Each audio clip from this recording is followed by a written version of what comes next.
Hi, today I'm reviewing the Urban Decay Disco Queen Holographic Highlighting Powder.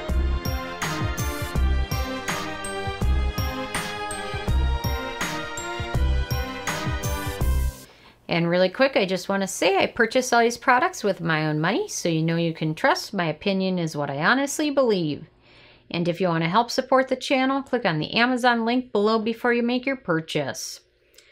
So this is a new product from Urban Decay. It seems like they always have a new product out, but they have this, which is the holographic highlighting powder, and they also have a stick, which is the same color Disco Queen, but it's a stick highlighter. So I decided to buy the powder. I typically have better success with powders. So this sells for $29. And let me go through some of my review criteria with it. The first criteria is the packaging, and let me say with this, for $29, I definitely was expecting a little bit better packaging. It is so cheap. Just the plastic, and then the plastic, to me, it just screams cheap, and then it's kind of hard to open without messing up your nails.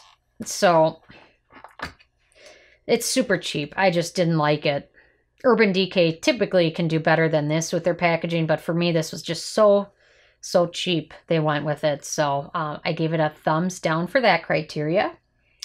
The next one would be alcohol, and thankfully, since this is a powder, it doesn't contain any alcohol. My third criteria is fragrance, and this does not have any scent at all, thankfully. Although there are some powders out there that definitely can be very scented. This one is not, so I gave that a thumb up.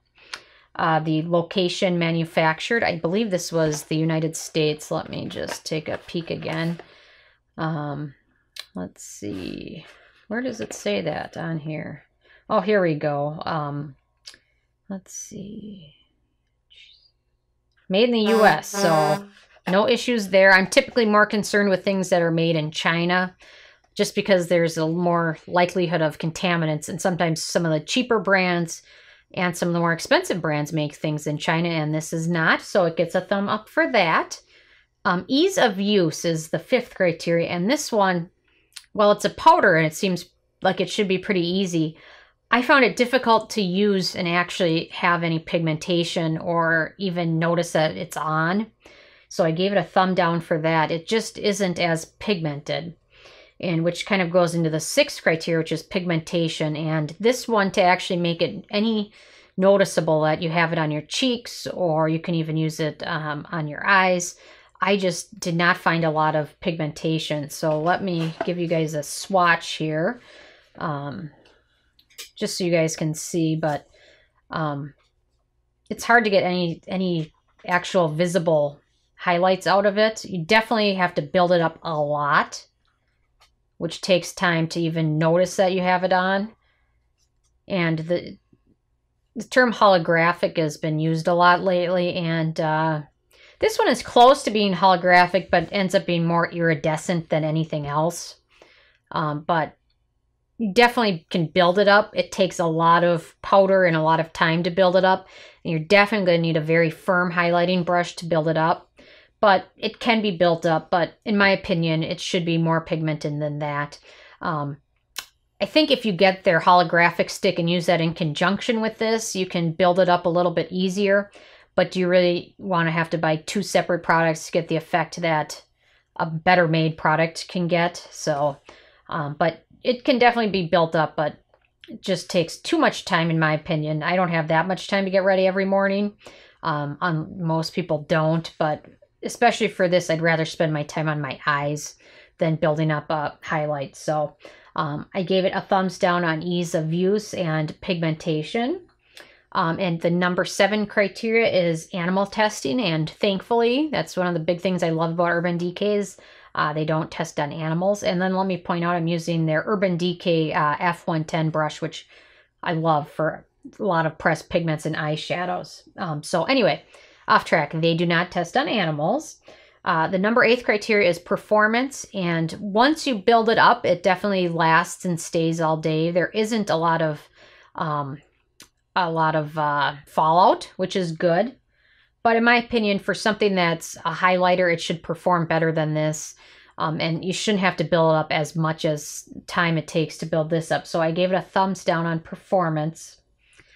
Price, $30, which I think is too much for something like this. Now, if they came out with other colors and you could buy something that is more pigmented, it definitely would be a better value, but the value of this, in my opinion, is not quite there yet. But if they had some other colors, or perhaps it could be my pale skin tone, perhaps on people with a little deeper skin tone, this could look amazing. So just for me, it didn't work, and I wasn't a huge fan of the $30 price tag for something so small and kind of poorly made. And then the 10th criteria is the it factor. And I gave it a thumbs down because it wasn't quite holographic. It seems like every company now has to have something that's holographic, but name it an iridescent powder if it's not really truly holographic, which is, this is definitely more iridescent than it is holographic. So I gave it a thumbs down on the it factor. So overall, this got a 4 on my scale of 1 to 10. And a 4 would be no thumbs up, but no thumbs down either. Kind of in the middle average, which when you're spending $30 and there's better products out there, this is just a pass to me. But definitely if you have a deeper skin tone, you might have a lot better luck with this and enjoy using it a lot more than I did. It could be just that it gets washed out with my pale skin tone. So, but that's kind of my experience with it. There's better powders out there in my opinion. And this packaging is so cheap. And I don't like having to kind of wheedle my nail in there to open it up either. Don't like that either, especially when you're spending $30. So anyway, those are kind of my thoughts on it. So I'm interested if you guys have had a chance to give this a try yet or not. And if so, what your experience was. Maybe it worked out a lot better for you. I don't know. So leave a comment. I love hearing from you guys. Feel free to subscribe if you're not already. I come with at least one new review every day. And check out nobsbeauty.net. Thank you so much, guys.